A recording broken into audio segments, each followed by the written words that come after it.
우리 한국말에 일본말도 있는가라고 생각하는데 부전자전이라는 말이 있습니다. 그렇죠? 요새는 남녀 평등 시대가 돼가지고 부전자전도 있고 뭐도 있습니까? 네, 모전여전도 있습니다. 뭔 뜻입니까? 아니, 부전자전이 뭔 뜻입니까? 지혜비 꼭 닮았네, 그거죠, 그죠? 예, 지혜비 꼭 닮았네 하면 부전자전입니다, 그죠? 물론입니다. 모전여전이라는 말도 어머니가 자신의 성격이나 생활 습관을 딸이나 아들에게 그대로 물려준다. 원하든 원하지 않든 우리는 누굴 배우고 산다고요? 부모님의 하는 것을 원하든 원하지 않든 자꾸 배우며 사는 게 인간입니다.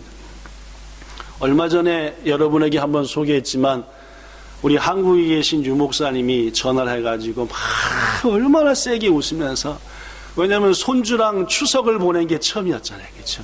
더구나 한 일주일씩이나 같이 있었으니까 그 손주 하나하나 하는 게 얼마나 이뻤겠습니까? 그렇죠?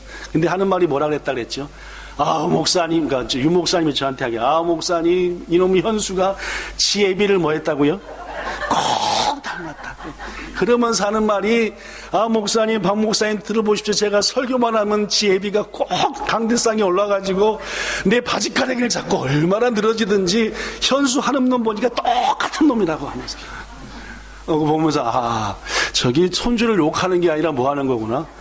자기를 또 자기 아들을 꼭 닮았다고 너무너무 좋아하시는구나 라는 것을 느낍니다. 물론입니다. 사람들은 이렇듯 부모를 닮습니다. 근데 부모만을 닮는 게 아니죠, 그죠? 요새 시온이 하는 거 보면은 점점 터프해지잖아요, 그죠? 뭐 자신감이 막 차고 넘습니다. 그래서 시온일 보면 누가 보입니까? 그렇죠. 현호이가 보입니다. 물론 아빠도 보이지만 아빠는 세상 풍파에 많이 찌그러져가지고 이게 점점 옛날 같은 활기참이 조금 부족한데, 현홍이는 아직 안 찌그러졌으니까 뭐든지 마유웨이인데, 우리 시온일 보면은 치오빠를 닮아도 어떻게 저렇게 닮아갈까. 그렇죠. 우리 사람들은 부모도 닮지만은 형제간에도 닮고 또 옆에 사람도 닮고 그렇습니다. 우리 인간들은 이렇듯 사람을 닮아갑니다. 내가 원하든 원하지 않든 내가 누구한테 나를 통해서 닮아가게 만들고 또 누군가를 통해서 내가 닮고 그러는 게 우리 인간입니다. 여러분이 잘 아는 시편 1편 1절에 보면 이런 말이 있습니다. 여기 써진 대로 복 있는 사람은 악인의 꾀를 따르지 않는다. 복 있는 사람은 어디에도 안 선다. 죄인의 길에도 안 선다. 복 있는 사람은 누구와 자리 함께 하지 않는다. 오만하고 교만한 자하고 자리 앉자. 왜 그렇습니까? 닮으니까. 물드니까. 그렇죠? 맞습니다. 교만하고 자꾸 나쁜 짓만 하려고 그러고 비판적이고 남 흉보고 하는 사람하고 자꾸 관계를 갖게 되면은 나도 모르게 닮아가더라 그 말입니다. 물론입니다. 그래서 복된 자는 시편 1편의 기자는 그들과 같이 하지 않는다라고, 즉 친구도 함께 하는 자들도 구별할 줄 아는 것이 성도의 삶이다라는 말입니다. 귀중하신 여러분, 여러분들이 먼저, 우리들이 먼저 누군가한테 좋은 영향을 주기를 바랍니다. 반대로 우리는 내가 원하든 원하지 않든 영향을 받을 수밖에 없으니까 사람과의 관계를 가질 때 하나님을 향한 나의 마음, 주님을 향한 나의 마음을 자꾸 어지럽게 만들면은 우리는 그 관계를 심각하게 생각해 봐야 됩니다. 이 관계를 유지하는 게 옳은지, 아니면은 도저히 아무리 해도 변화될 수 없으니까 결국은 내가 이상하게 변화되니까 주의 말씀 안에서 결단을 하든지 말입니다. 사랑하는 여러분, 거듭 말하지만은 우리는 서로에게 영향을 끼치고 받습니다. 특히 신앙인들은 신앙생활의 모습도 영향을 끼치고 영향을 받지요. 부디 저는 여기 함께한 우리 모두가, 아니 우리 본향 모든 성도들이 하나님이 기뻐하시는 신앙생활의 모습, 또 좋은 생활 습관과 생각의 자세, 이런 것들을 주위에 아름답게 끼치셔서 우리의 그 모습을 통해 주위 사람들이 바른 영향을 받고, 그리하여 그들이 하나님께 복받게 만드는 그러한 여러분과 저가 되기를 축복합니다. 그래서 오늘 제목이 우리로 인하여 복받게 합시다. 시작. 우리로 인하여 복을 받게 합시다. 물론 나 때문에 나쁜 영향 받아가지고 자꾸 하는 일마다 안 되는 게 아니라 나로 인하여 좋은 것을 배워서 그로 말미암아 하나님께 복받게 하자. 이게 오늘 말씀드리고자 하는 핵심입니다. 그래서 저는 여러분들에게 매우 닮은 부자간을 소개하고자 합니다. 이 부자는 참 닮았습니다. 뭘 닮았는가? 여러분에게 한 가지 소개하고 우리도 그렇게 자식에게, 옆에 있는 지체들에게, 내 가족들에게 좋은 모습을 담게 해주자 하는 말씀. 소개하고자 하는 사람은 아브라함과 그 아들 이삭입니다. 많이 닮았어요. 둘의 나이 차이가 얼마든가요? 아브라함하고 그 아들 이삭하고 나이 차이가 몇 살이든가? 100살입니다. 우와, 100살에 낳은 자식이니까 얼마나 귀했을까요, 그죠? 근데 이 100살에 낳은 자식 이삭은 어려서부터 하나하나 아빠를 꼼꼼히 봐가지고 딱 자기 아빠 하는 대로 닮았어요. 자, 여러분에게 뭘 닮았는지 한 가지 소개합니다. 첫 번째, 따라해 봅시다. 이삭은 아버지로부터 바른 재물관을 배웠다. 물론입니다. 물질에 대한 관념, 돈에 대해서, 재물에 대해서 어떻게 생각하느냐, 이런 것들을 아버지한테 배웠다는 말입니다. 자, 그렇다면 아버지 아브라함은 재물에 대해서 어떤 생각을 가지고 있었을까요? 창세기에 보면은 아브라함의 재물관을 말해주는 몇몇의 사건이 있는데 그 중에 두 가지만 소개하겠습니다. 우선 오늘 본문의 26장보다 13장 앞에 있는 창세기 13장에 보면 이런 사건이 나옵니다. 하나님께서 아브라함에게 네 아버지 친척집을 떠나서 내가 너에게 지시한 땅으로 가라 라고 했더니 아브라함이 예 알겠습니다 해가지고 순종하여 살던 땅을 지나서 가나안이라고 하는 지금의 이스라엘 땅까지 와서 살게 되었습니다. 올 때 혼자만 온 게 아니라 조카가 쫓아갔습니다. 조카 롯이 롯이란 이름이 한 글자입니다. 롯, 조카가 쫓아왔죠. 왜냐하면은 삼촌이 가는 길, 삼촌이 믿는 하나님, 이게 내가 따를 길이다라고 느껴졌기 때문에 삼촌이랑 같이 왔을 겁니다. 그런데 가나안에 살면서 하나님의 은혜 가운데 많은 복을 받아가지고 양떼도 많아지고 가축도 많아지고 재산도 많아졌습니다. 그러다 보니까 말입니다. 둘이 항상 이민 와서 같이 살았는데 복을 받고 재산이 많아지니까 자꾸 서로 뭐 할 일이 생겨요? 충돌할 일이 생기는 겁니다. 그 대표적인 충돌이 뭐냐면 둘 다 양과 가축을 키우다 보니까 양과 가축은 첫째 뭐가 필요하지요? 예, 물이 필요합니다. 예, 거긴 물이 넉넉히 하는 동네니까. 또 양은 뭐 먹고 살지요? 풀이 필요합니다. 근데 양도 삼촌 아브라함도 많고 조카 롯도 많고 한데 이 많은 양들 가축들을 먹이려다 보니까 자꾸 가축을 키우는 사람들끼리 아브라함의 가축을 키우는 사람이 야 어이 삼촌의 양이 먼저 먹는 게 맞지 하고 아니 어른이 양보해야지 하면서 삼촌과 조카의 양을 키우는 사람들이 자꾸 뭐 하는 거예요? 싸우는 거예요. 뭐하고 뭐 때문에? 물과 풀 때문에. 그러니까 아브라함이 이렇게 보니까 이래서는 안 되겠어요. 그래서 조카 롯을 부릅니다. 조카야, 너와 나는 한 핏줄이 아니냐. 이런 일을 가지고 너와 내가 다투고 네 목자와 내 목자가 다툰 게 말이 되냐. 우리가 이제까지 오랫동안 함께 살았지만은 둘 다 이제 너무 뭐가 됐으니 부유하고 많아졌으니 조금 떨어져서 살자. 그래야만이 네 양들도 네 가축들도 내 양들도 내 가축들도 목자들도 서로 다투지 하지 않겠냐 해가지고 분가하기로 했습니다. 근데 분가할 때 말입니다. 아브라함이 말하기를 자, 이 온 땅을 봐라. 이 땅 중에서 네가 이쪽을 택하면 난 어느 쪽을 택하고 이쪽을 택하고 네가 이쪽을 택하면 어느 쪽을 택하고 이쪽을 택하리라 라고요. 여러분, 양에게 있어서 거듭 말하지만 매우 중요한 것은 풀과 물입니다. 그렇죠? 고로 조카야, 넌 내보다 어리고 하니까 내가 먼저 택할게 라고 말할 만도 한데 아브라함은 조카에게 네가 먼저 택하라, 좋은 편을. 그랬더니 조카 롯이 어떻게 했습니까? 아주 기름지고 좋고 양 키우기 좋고 생활하기 좋은 것을 택했죠. 여러분, 이 장면을 통해 우리는 한 가지 알 수 있습니다. 아브라함의 자세, 그는 자리가 부자를 만든다, 환경이 부자를 만든다 라는 생각을 가진 겁니까, 안 가진 겁니까? 예. 만약 자리가, 환경이 나에게 더 부자가 되고 부유하게 된다라고 생각했다고 한다면은 이런저런 말로 해서 좋은 환경을 택하려고 했겠지요. 그러나 그는 그렇게 생각하지 않았습니다. 뒤에 나오는 걸 보면은 아브라함은 오직 누가 나를 부자로 만든다? 그렇게 생각했어요. 아브라함의 재물관, 아브라함의 물질관은 사람이 부유하게 되는 것은 자리, 환경, 사람이 아니라 하나님의 은혜다 라고 생각했습니다. 바로 다음에 또 사건이 일어났습니다.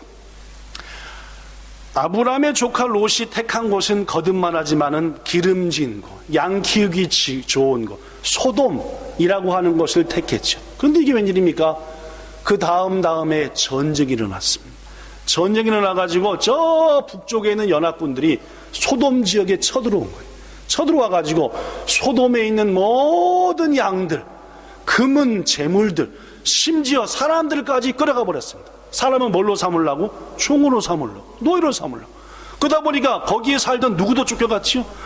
누구도 잡혀갔죠? 물론입니다. 아브라함의 조카였던 롯도, 롯의 모든 재산도, 그와 함께한 사람들도 잡혀버렸습니다. 어찌 내 조카에게 이런 일을 해가지고, 여러분이 아는 대로 아브라함은 이 전쟁에 뛰어들었습니다. 그리고 하나님 은혜 속에서 뭐 했어요? 승리했죠. 그래서 조카도 찾아오고 조카의 재물도 찾아오고 소돔 왕국에 있는 모든 사람들도 되찾아오고 소돔 왕국에 있던 모든 재물도 되찾아왔습니다. 그랬더니 아브라함을 마중 나온 사람이 있었습니다. 누구냐? 소돔 나라에 뭐였어요? 왕이 마중 나왔어요.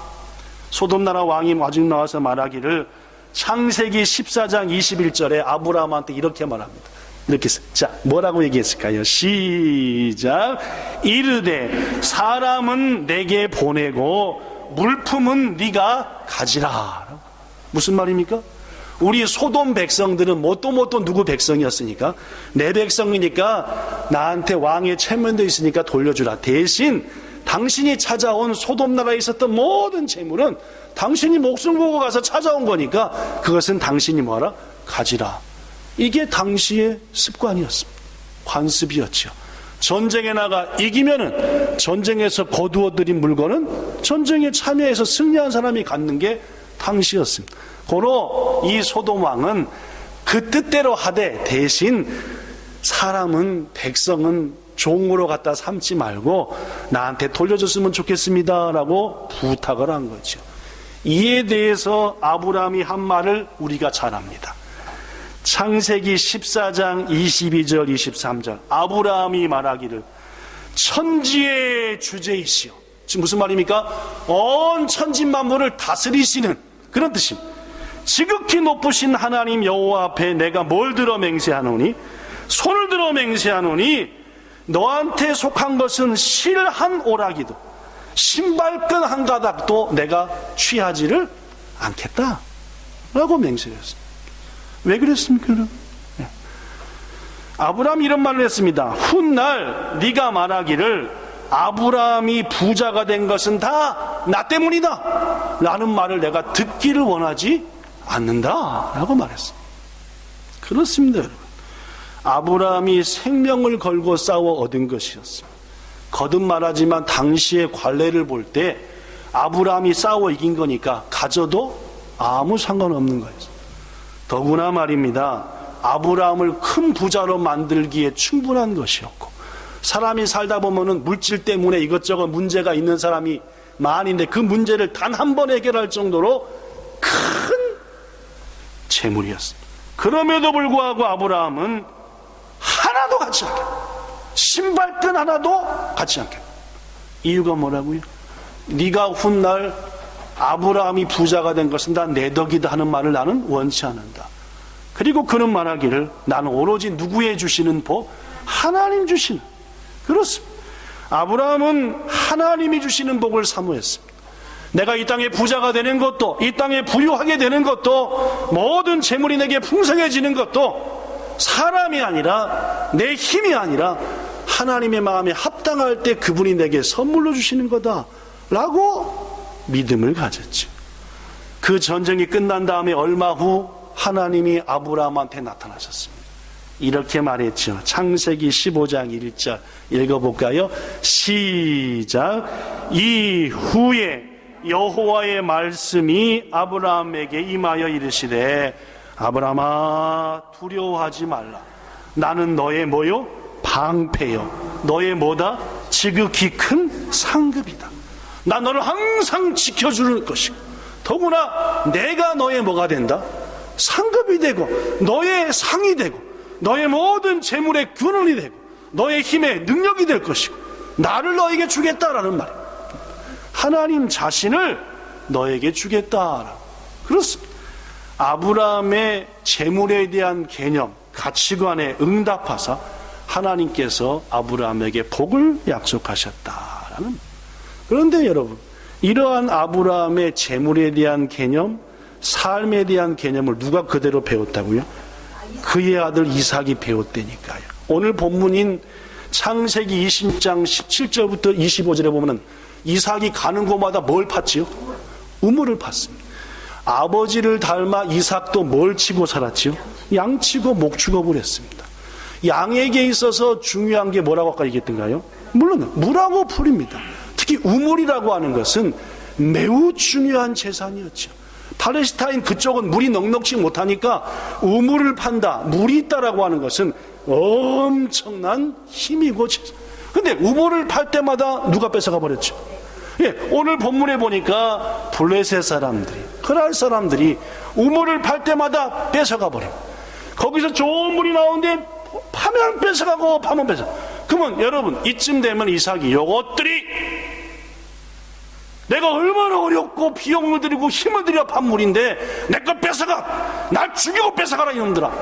아, 이렇게 말할 것만도 한데 이삭은 어떻게 했습니까? 뺏으면은 알았어 가져가고 딴 데로 가서 또 파고, 뺏으면 또 파고. 일본에 와 살잖아요, 그죠? 맨 처음에 뭐래요? 꽃집을 했습니다.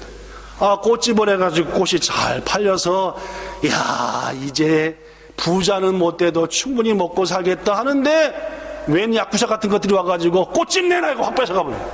어떻게 해요? 아니 이거 어떻게 길군 꽃집인데 뺏어가 라고 하지 않고 어떻게 해요? 알았어요 하고 가버렸다. 옆집에다 뭘 했대요? 빵집 했대요. 또 꽃집 하면 거기랑 싸우니까 그죠? 빵집. 아, 가지고 또 빵을 펴가지고 빵집을 해서 빵이 잘 되는데 또 요것들이 와서 뺏어가네. 어떻게? 야, 꽃집 뺐더니 빵집도 뺐냐? 하지 않고 어떻게 했다고요? 아, 옆집 가서 순대집을 했네.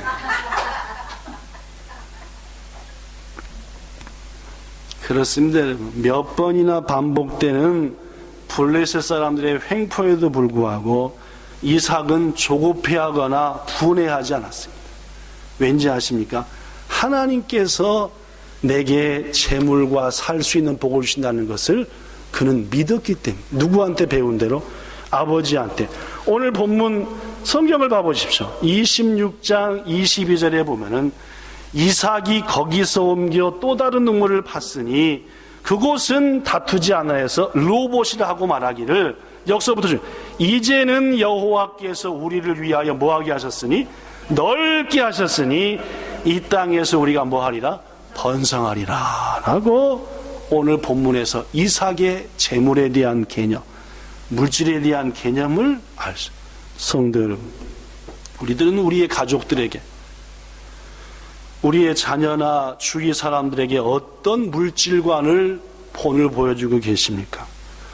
요새 시대는 물질 만능 시대라 해서 돈만 있으면 다 된다라는 생각이 판을 치는 시대입니다.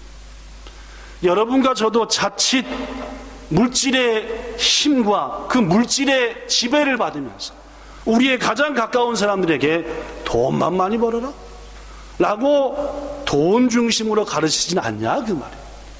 우리가 잘 아는 대로 하나님께서는 사도 바울을 통해 우리한테 말합니다. 부자가 되려고 하는 자들은 뭐에 빠진다? 물론입니다. 시험에 빠진다. 내 힘으로 부자가 되려고 하는 사람은 뭐에 빠진다? 올무에 걸린다고요. 내 힘으로 부자가 되려는 사람은 뭐에 빠진다고요? 어리석음에 빠집니다. 욕심에 빠지지요. 결국 신앙이 파멸에 처하게 됩니다. 주께서 바울을 통해 우리에게 말하기를 돈을 사랑하는 것은 만 가지 악의 뿌리가 되나니 이 돈을 추구하며 살고자 하는 자는 결국 어디서 떠난다고요? 믿음에서 떠나버린다라고 디모데전서 6장 9절과 10절에 대해서 말씀하고 있다는 말. 귀중하신 여러분, 물질을 쫄랑쫄랑 쫓아다니고 내 힘과 노력으로 재물을 쫄랑쫄랑 쫓아다니는 길은 유혹에 빠지는 길이고 욕심에 빠지는 길이고 믿음에서 떠나는 길밖에 안 된다는 말입니다.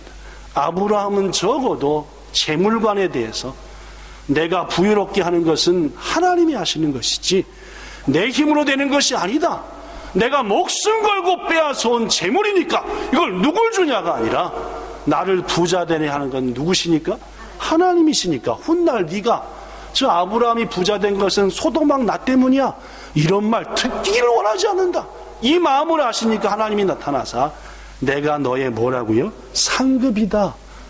나가 너한테 나를 아예 줄게 라고 말씀하셨다는 말입니다. 성도 여러분, 우리 인간에게 하나님께서는 물질을 지배하며 살라 했지 재물을 지배받으며 살라고 하지 않으셨습니다. 창세기 1장 28절에 땅을 뭐하라? 정복하라 라고 하셨지 땅으로부터 정복받으며 살라 하지 않았습니다. 아버지 아브라함의 재물관을 바로 배운 이삭은 거부가 됩니다. 창세기 26장 12, 13절에 보니까 여기 써졌습니다. 창세기 26장 12, 13절. 이삭이 그 땅에서 농사하여 그의 100배나 얻었고 여호와께서 복을 주심으로 창대하고 왕성하여 마침내 뭐가 됐다? 거부가 뭔지 아시죠? 저는 여러분들이 거부되기를 축복합니다. 예, 누구한테 인정받는? 하나님께 바른 재물관을 인정받아야 됩니다. 그리고 그 바른 재물관을 내 가족에게 가까운 영향을 끼쳐야지.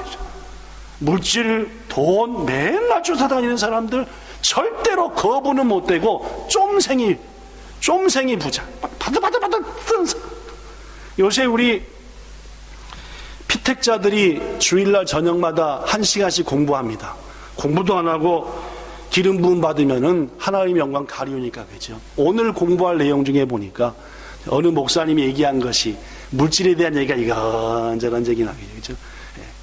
부자와 잘 사는 사람은 다르다라는 얘기가 나옵니다, 그죠?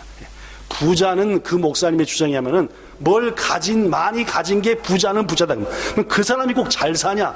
아니다, 그죠? 가진 것 없어도 부자 이상으로 잘 사는 사람 많다, 그만. 아무리 많이 가졌어도 잘 못 살아요, 그죠?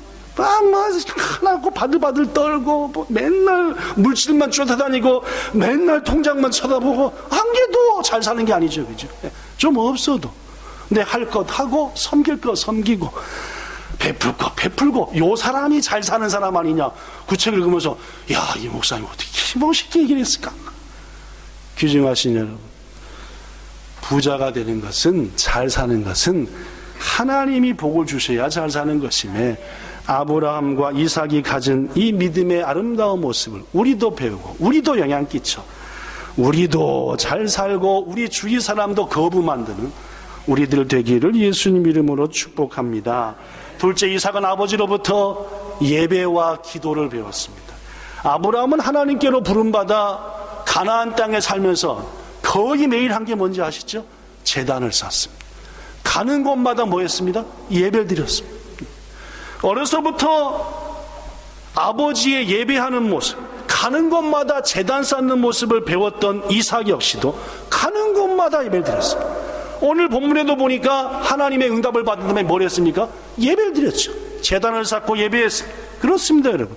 하나님의 자녀된 우리들이 하나님을 가장 기쁘시게 하는 것 중에 하나가 예배인 것, 분명한 사실입니다.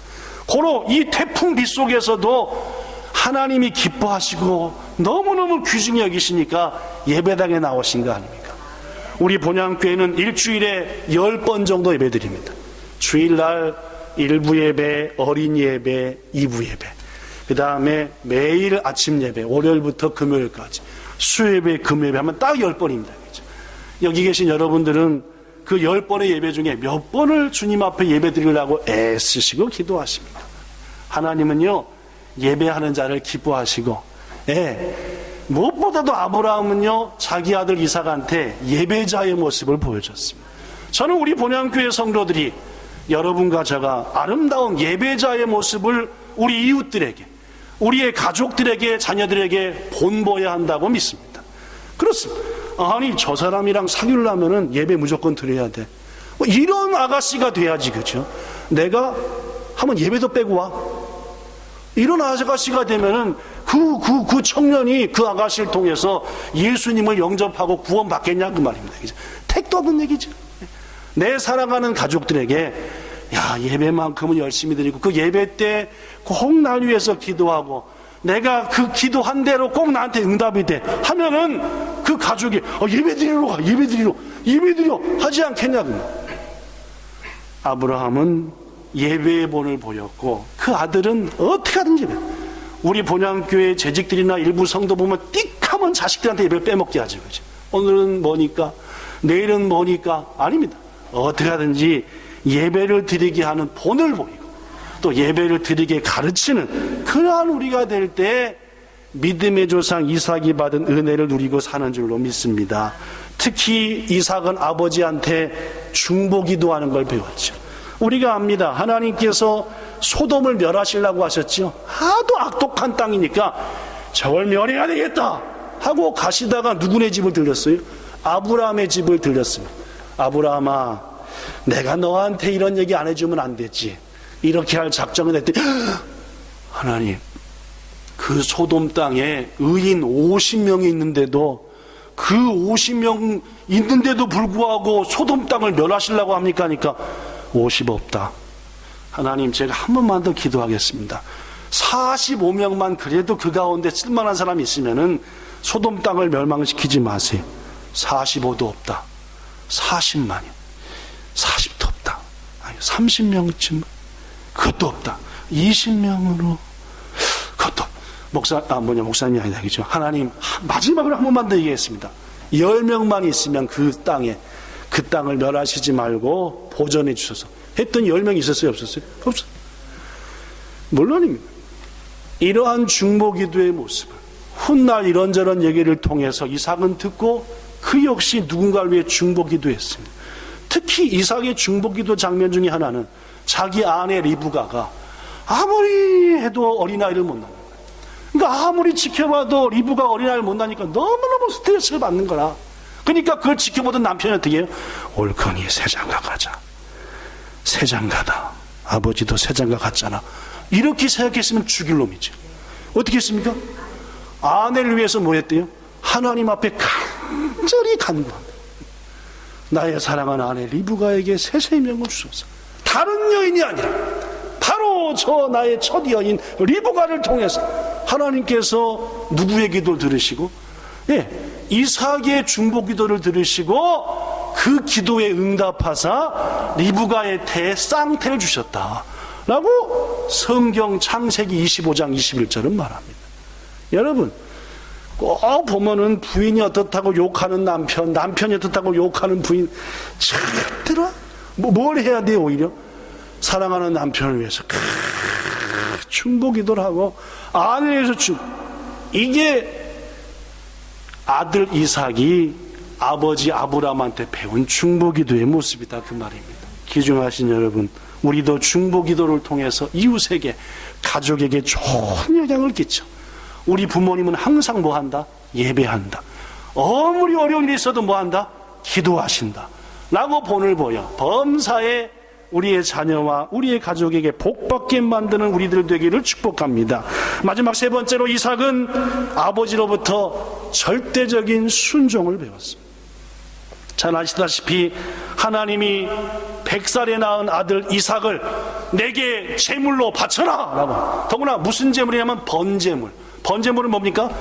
잡아 죽여서 쪼개갖고 불로 태워드리는 제물입니다.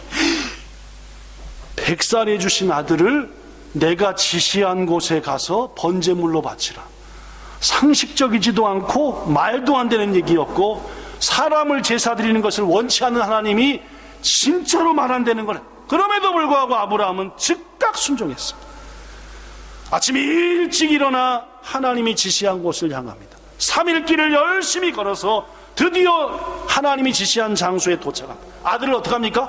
확 잡아맵니다. 칼을 높이 듭니다. 아들을 확 치려고 할 때 우리가 아는 대로 아브라함아 아브라함아, 그 아이에게 손을 대지 말라. 너는 내 아들 독자 아들까지도 내게 아끼지 아니하는구나. 사랑하는 여러분, 이 부분에서 아브라함의 순종만치 더 아름다운 것은 이삭의 순종입니다. 아빠하고 아들이 몇 살 차이라 했죠? 아까 제가 100살 차이. 이때 이삭의 나이가 17살쯤 됩니다. 17살하고 117살하고 싸우면 누가 이깁니까? 힘껏 하면 아빠의 힘을 밀어붙여버리고, 아빠 이거 뭐하는 짓거리야, 왜 나를 죽이려고 그래 하고 피할 수도 있고 도망갈 수도 있었지만 묵묵히 순종했습니다.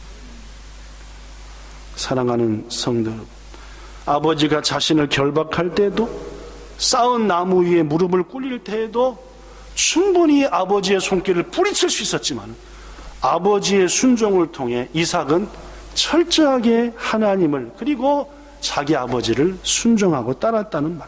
여러분, 순종은 최초의 가정인 아담과 하와의 가정에 꼭 있어야 될 믿음의 모습이었습니다. 그러나 그 순종이 에덴 동산에 없었지요. 우리 예수님은 여러 가지 신앙의 모습에 본을 보였지만 그 중에 가장 대표적인 게 순종의 모습이었습니다. 십자가의 길, 죽음의 길을 순종하며 갔습니다. 바로 이 순종의 모습을 아버지 아브라함을 통해서 이삭 아들은 배웠다는 겁니다.